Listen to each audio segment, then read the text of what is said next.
Ladies and gentlemen, I've been asked to do a video on the is-ought dichotomy, and I was asked some time ago, and it's been ruminating or ripening, and it's ripe. So here's what I have to say about the is-ought dichotomy.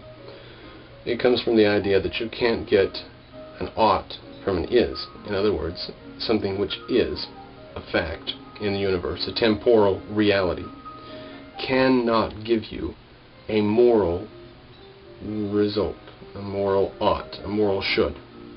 No facts in the world can lead to a conclusion of how you should act.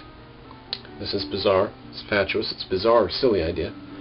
There is no dichotomy between the is and the ought. The is what creates the ought. Let's look at some examples. Let's say you are plane wrecked or shipwrecked. You're the only survivor. You're on a desert island. Now, the facts on the ground, the facts of what is the case, whether or not you have food, clothing, warm or cold island, have trees and shrubbery and plantations, plants and so forth, or is it a barren rock that you're going to starve to death on? Do you have food and shelter, or is there any way to contact civilization? Those dictate what you ought to do. Now, everyone says, well, how can those tell you what to do? Because we have to assume that this human being, already we're going to assume that they have chosen to live their life. And if you live your life, the primary beneficiary of it ought to be you, should be you. Let's assume that we've happened upon one of these fellows, an Aristotelian ethicist, someone who likes the Nicomachean ethics, or an objectivist.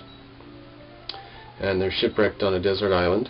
So they have their background values already. Their background values are happiness and longevity, perhaps, and to live in freedom and liberty, and you can't get much more than that.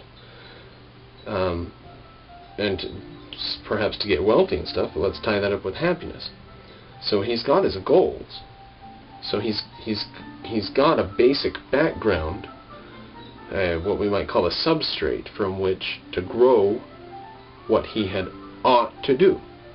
So the facts in reality include not only the fact he's shipwrecked on a desert island and there's trees or no trees, pigs around or no meat or nothing to eat. Those are facts on the ground. But one of the facts on the ground, one of the relevant facts on the ground, is why that guy has chosen to stay alive.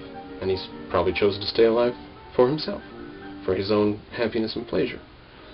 That is a fact, and it does lead to a conclusion of what ought to be done in a given context, like, let's say, on a desert island. Or let's say he is in his reconnaissance scout in World War I. Trips into a little bunker, a little hole. There's a couple of Germans there. They didn't hear him coming down in. He's there with his pistol. If he moves or says anything, he's likely to be heard. How did they not hear him falling in? Maybe a shell went off. So there he is. They don't see him. He's just feet from them. What he wants to do is live. He wants to be happy. He wants to survive. His options, then, what he had ought to do, is do his best to save himself, protect his life. He's going to have to kill the two soldiers as quick as he can, if he can, and good luck to him. So, is leads to ought from the background value system of the entity, the person you're talking about. Yes, facts on the ground can let us conclude what we should do. If you put it that way, it's obvious.